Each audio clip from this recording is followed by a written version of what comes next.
ህዳር 12 በተለምዶ ቆሻሻ ይቃጠላል። እሱ ከምን የመጣ ይመስልሻል?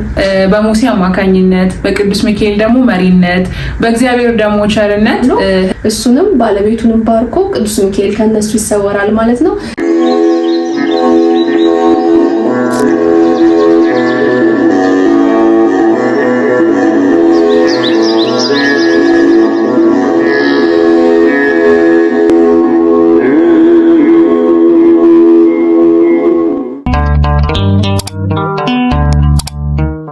ሰላም ጤና ይስጥልን ውድ የምግባር ቲዩብ ቤተሰቦቻችን፣ በያላችሁበት ሀገር የእግዚአብሔር ሰላም ከእናንተ ጋር ይሁን። እንዴት ናችሁ? ቀናቶቻችሁ፣ ሳምንቶቻችሁ እንዴት እየሄዱ ነው? እኛ እግዚአብሔር አምላክ የተመሰገነ ይሁን እጅግ በጣም ደህና ነን። ሁሉ ነገር እኛ ጋር ሰላም ነው። እንግዲህ ሁላችሁም የዚህ ሚዲያ ተከታታዮች እንኳን ለቅዱስ ሚካኤል ዓመታዊ ክብረ በዓል በሰላም አደረሳችሁ። እህቴ አንቺም እንኳን አደረሰሽ። እንኳን አብሮ አደረሰን። እንግዲህ ውድ የምግባር ቲዩብ ቤተሰቦቻችን የቅዱስ ሚካኤል በዓል ያው በጣም ብዙ በረከት የምናገኝበት ከቃል ኪዳን የምንሳተፍበት ዝክር ዘክረን ብዙ ብቻ የምንባረክበት እጅግ በጣም ውድ ቀን ነው ለኛ ለኦርቶዶክስ ተዋሕዶ ልጆች እና በድጋሚ እንኳን አደረሳችሁ። ሚካኤልን ዓመታዊ ክብረ በዓሉን ስናከብር በልማድ እንዳይሆንብን ስለምን እንደምናከብር ይሄንን በዓል እኔና እህቴ ያወቅነውን የተማርነውን ወደ እናንተ ልናካፍል ብቅ ብለናልና የቅዱስ ሚካኤል ዓመታዊ ክብሩን የምናከብርበትን ምክንያት ከመናገራችን በፊት ግን ቅዱስ ሚካኤል ማለት ምን ማለት ነው ከሚለው ብንጀምር ምን ይመስልሻል? እንግዲህ ቅዱስ ሚካኤል ማለት ቅዱስ ማለት ልዩ ማለት ነው። ሚካኤል ማለት ደግሞ መኑ ከመ አምላክ ማለት ነው። ይሄም ማለት እንደ እግዚአብሔር ያለ ማን ነው ወይም እንደ አምላካችን ያለ ማን ነው ማለት ነው። እኛ ቅዱስ ሚካኤል እያለን ሁልጊዜ እንጠራዋለን። በምልጃው በቃል ኪዳኑ እንዲያስበን ሁሌ እንማጸነዋለን። ከዛ ውጭ ግን ሌሎች መጠሪያ ስሞች አሉት አባታችን ቅዱስ ሚካኤል እና እነዚህን ስሞች ብዙ ናቸው። ግን ከነዚህ ስሞች መካከል ደግሞ መጋቢ ብሉይ ይባላል፣ መላከ ምክሩ ይባላል፣ መላከ ኃይል ይባላል። የነዚህ ስሞች ትርጓሜ ደግሞ መላከ ኃይል ማለት እግዚአብሔር አምላክ ኃይሉን የሚገልጽበት መልአክ ነውና መላከ ኃይል ይባላል። መጋቢ ብሉይ የተባለበት ምክንያት ደግሞ በብሉይ ኪዳን ጊዜ ከእግዚአብሔር አምላክ እየተላከ ታላላቅ ስራዎችን የሚሰራ መልአክ ነውና መላከ ምክሩ የተባለው ደግሞ እግዚአብሔር አምላክ ድንቅ ድንቅ ስራዎቹን ለቅዱስ ሚካኤል ይገልጽለታልና መላከ ምክሩ ተባለ። እነዚህ የቅዱስ ሚካኤል ሌሎች ስሞችና የስሞቹ ትርጓሜ ናቸው። በዓሉን ደግሞ ለምንድን ነው የምናከብረው? ህዳር 12ን የቅዱስ ሚካኤልን ዓመታዊ ክብረ በዓል ለምንድን ነው የምናከብረው ለሚባለው ደግሞ እህቴ አንቺ ትነግሪኛለሽ። እሺ፣ ሰላም እግዚአብሔር ከእናንተ ጋር ይሁን። ውድ የምግባር ቲዩብ ቤተሰቦቻችን እንደምን አላችሁ? እግዚአብሔር ይመስገን እኛ በጣም ደህና ነን።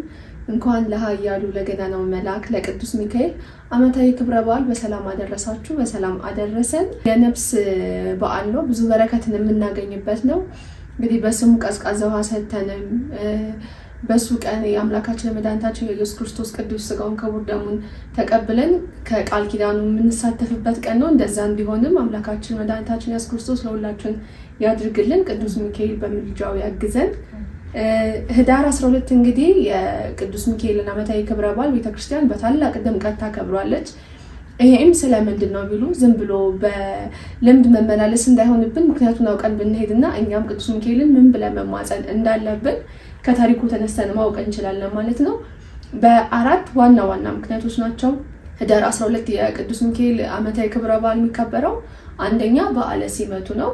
ሁለተኛ ቅዱስ ዱራታውስ ቅድስት ቴዎብስቲያን ቤታቸውን በበረከት የሞላበት ቀን፣ ቤታቸው የተገለጠበት ቀን ነው። ሶስተኛ ደግሞ ባህር ሲሄዱ የተጨነቁትን ሰዎች የተረዳበት ቀን ነው። አራተኛ ደግሞ እስራኤልን ከግብፅ ወደ ሀገራቸው ያስገባበት የሚታሰብበት ዕለት ነው ማለት ነው። በእነዚህ ምክንያቶች የቅዱስ ሚካኤል ዓመታዊ ክብረ በዓልን እናከብራለን። ትንሽ ዝርዝሩ ማቅረብ ስላለብን የመጀመሪያው በዓለ ሲመቱ ወይም የተሾመበት ዕለት ነው ብለናል። ይሄም በኢዮር ባለችው በአራተኛይቱ ከተማ የሚኖሩ ኃይላት በተባሉ እና በ10 ነገደ መላእክት ላይ የተሾመበት ዕለት ነው።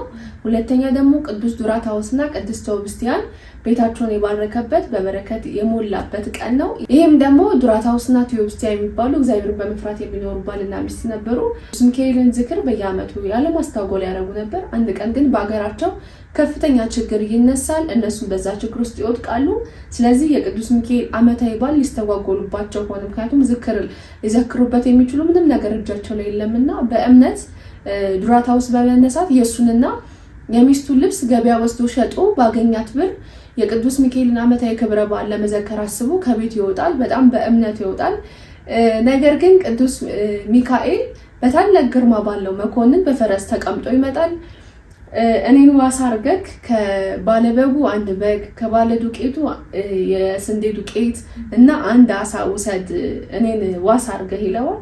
እሱም እሺ ብሎት ደስ ብሎ እንግዲህ ያለውን በጉንም ስንዴውንም አሳውንም ይወስዳል። ነገር ግን ምን ብሎ ያስጠነቅቀዋል? አሳውን እቤት ሳትደርስ የአሳውን ሆድ እንዳትቀደው ብሎ አጥብቆ ያስጠነቅቀዋል። እሱም እሺ ብሎ እቤት ይሄዳል። እቤቱ ልክ ሲገባ እቤቱ በጣም በበረከት ተትረፍርፎ ከዚህ በፊት ያልሆነው ነገር እቤቱ ሆኖ ያገኛል። ከዛም በኋላ እንደተለመደው የቅዱስ ሚካኤል ዓመታዊ ክብረ በዓልን እንደውም ከዚህ በፊት ከሚያከብረው በጣም በተሻለ ሁኔታ ድሆችን ጠርቶ አብልቶ ከጨረሰ በኋላ ድሆቹን በየቤታቸው ሸኛቸዋል። ለሁለተኛ ጊዜ ቅዱስ ሚካኤል ይገለጥነትና ቅድም የአሳውን ሆድ እንዳትገልጥ ያልኩህን አሁን ክፈተው ይለዋል። ሲከፍተው 300 የወርቅ ዲናር አሳ ሆድ ውስጥ ያገኛል። ይሄን ወስደህ እኔን ዋስ አድርገህ ለተበደርከው ለባለ በጉ ለባለ አሳውና ለባለ ስንዴው ስጥ፣ የተረፈውን ግን ለፍቃዳችሁ አድርግ ይለዋል። እግዚአብሔር መልካም ስራችሁን አይቷል፣ የውስጣችሁ መሻት አይቷል፣ ኋላም ደግሞ በመንግስተ ሰማያት ቦታ አዘጋጅቶላችኋል ብሎ እሱንም ባለቤቱንም ባርኮ ቅዱስ ሚካኤል ከነሱ ይሰወራል ማለት ነው። ስለዚህ ቅድስት ቴዎብስቲያና ቅዱስ ዱራታውስን ቤታቸው ተገልጦ በበረከት እንዲትረፈረፉ የባረካቸው ዕለት ነው ማለት ነው። ይሄንም ታሳቢ በማድረግ ይከበራል።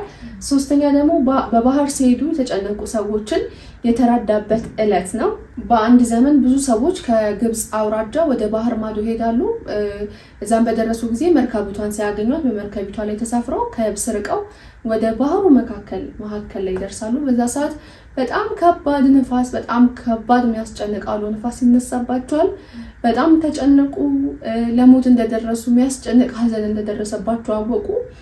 በቃ በጣም ብዙ ሰዎች ነው ያሉትና ወደ እግዚአብሔር ጮሁ። ሊቀ መላእክት ቅዱስ ሚካኤልን በጣም ለመኑት። መልአከ ምክሩ ቅዱስ ሚካኤል ድረስልን፣ ተራዳዩ መልአክ ድረስልን እያሉ አጥብቀው ወደ እግዚአብሔር ጮሁ። በዛ ሰዓት እግዚአብሔር ጩኸታቸውን ሰምቶ ቅዱስ ሚካኤልን ወደ እነሱ ይልክላቸዋል። ቅዱስ ሚካኤልም ከሰማይ ወርዶ በእጁ መርከቡን ስቦ ወደ የብስ ያደርሳቸዋል። ከባህሩም በሰላም ይወጣሉ ማለት ነው። ስለዚህ ከባህር የተጨነቁ ሰዎችንም የተረዳበት ቀን ነው። አራተኛ ደግሞ እስራኤልን ከግብፅ ወደ ሀገራቸው ያስገባበት ቀን ነው። ይሄም እንዴት ነው የሆነው? አራተኛው ምክንያት ደግሞ ህዝበ እስራኤልን ከግብፅ ሀገር እየመራ ወደ ርስታቸው ማርና ወተት ወደሚፈስበት ወደ ሀገራቸው የመራበት ቀን ነው። በሙሴ አማካኝነት በቅዱስ ሚካኤል ደግሞ መሪነት በእግዚአብሔር ደግሞ ቸርነት ህዝበ እስራኤላውያንን ቀን በብርሃን አምድ ሌሊቱን ደግሞ በደመና አምድ እየመራ በክንፉ እየጋረዳቸው እየጠበቃቸው መናን ከሰማይ እያወረደላቸው እስራኤላውያንን ወደ ርስታቸው የመለሰበት ቀን ነው ተብሎ አንድም በዚህ ምክንያት ይከበራል። በጣም እና በእነዚህ በአራቱ ዋና ምክንያቶች ነው የሚከበረው። እንግዲህ ቅዱስ ሚካኤልን ስንማጸነው እስራኤልን ያዳንክ፣ በባህር የተጨነቁትን ሰዎች ያዳንክ፣ ቅዱስ ዱራታውስን የተራዳ ቤታቸውን ይባረክ እያልን በዚህ ጊዜ ብንማጸነው ያው ቃል ኪዳኑ ነውና ይደርስልናል ለሁላችንም። የቅዱስ ሚካኤል ዓመታዊ በዓሎች በዓመት 14 ናቸው። አባቶቻችን እንግዲህ በእንደዚህ በዓሎች በሙላ ባለን በቀዝቃዛ ውሃም ቢሆን ስለ ቅዱስ ሚካኤል እያልን ቃል ኪዳኑን አስበን ከዘከርን ለነፍሳችን ዋጋ እንዳለው አባቶቻችን በግልጽ ነግረውናል፣ አስቀምጠውልናል።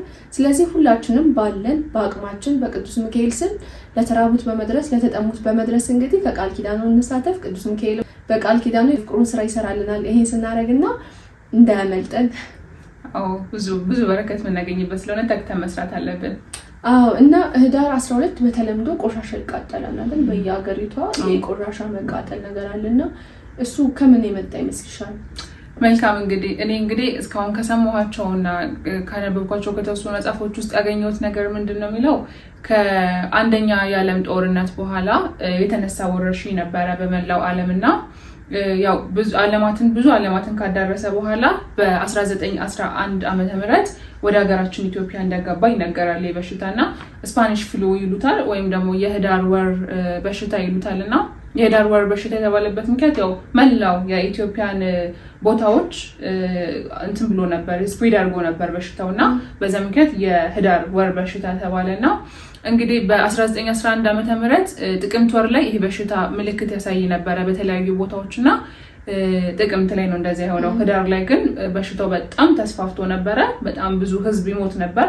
በቀን ከ300 እና ከ400 ሰው በላይ ይሞት ነበር በዚህ በሽታ ምክንያትና በተለይ ደግሞ አዲስ አበባ ላይ በጣም ከባድ ነበር በሽታውና ከህዳር 7 እስከ ህዳር 27 ነበር ይሄ በሽታ ቆየ የሚለው ከሰማሁት መረጃና ከነዚህ ቀናቶች ውስጥ ህዳር 12 ቀን በጣም ብዙ ሰዎች የሞቱበት ቀባሪ የተጠፋበት ህዳር 7 እስከ 27 ከዛው ደግሞ ህዳር 12 ቀን ደግሞ በጣም ከባድ ነበር። በጣም ብዙ ህዝብ ነበር ያለቀውና የሚቀብራቸው አጥተው በግቢ ውስጥ የተቀበሩ ነበሩ በመኖሪያ ግቢያቸው ውስጥ አንዱ ሰው ቤተሰብ ሞቶበት ያን ቤተሰብ ለመቅበር ቆፍሮ የሄደው ጉድጓድ አስክሬን ይዞ ሲመጣ ሌላ ሰው ተቀብሮበት ይገኝ ነበርና በጣም ከባድ ጊዜ ነበርና ከበሽታው የተረፉ ሰዎች በዚህ ቀን ቆሻሻ እንዲቃጠል አዋጅ አወጡ ወይም ደግሞ ተናገሩ። እርስ በርሳቸው ተማከሩና ይሄ ተደረገና አባቶች ያሉት ምንድነው አንድም በህዳር 12 ቀን የመላእክት በሰማይ የሥላሴን ዙፋን ያጥናሉና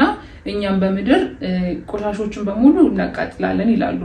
ሁለተኛም ደግሞ እንደዚህ ወረርሽኝ ወባ ሲነሳ ካህናተ እግዚአብሔር በምድር ላይ ሀገሪቷን በማጠንት ያጥናሉና ወረርሽኙ የተነሳው ወባው ጸጥ ይላልና ከህዳር 12 ያቆሻሻ ከተቃጠለ በኋላ እንትኑ በሽታው ስፕሬድ ማድረጉን በጣም ቀንሶ ነበር።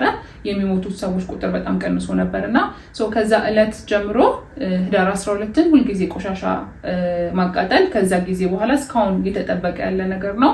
በጣም የሚገርም ታሪክ ነው። እኔም አላውቅም ነበር። ያው ሁሌ እንደዚህ ጠይቃሉ ለምንድን ነው የሚቃጠለው ምናምን ብዬ ግን ያው ከቁም ነገር አልይዘውም ነበር። እንግዲህ እህቴ ካነበበችው ከተረዳችሁ አጋርታናለች። እናንተም ሌላ የምታውቁት ታሪክ ካለ ኮሜንት ላይ ያስቀምጡልን። እንግዲህ ሊቀ መላእክት ቅዱስ ሚካኤል ሀገራችን ኢትዮጵያ ሰላም ያድርግልን። መልካም በዓል ይሁንላችሁ። መልካም በዓል እንዲሆንላችሁ እንመኛለን። የተራቡትን፣ የተጠሙትን፣ የታረዙትን እንዳንረሳ በተለይ እንደዚህ በዓላት በሚከበሩበት ጊዜ እነዛንም ሰዎች ማሰብ አለብን እንላለን። ሰብስክራይብ ማድረጋችሁን እንዳትረሱ። እንወዳችኋለን። መልካም በዓል ይሁንላችሁ።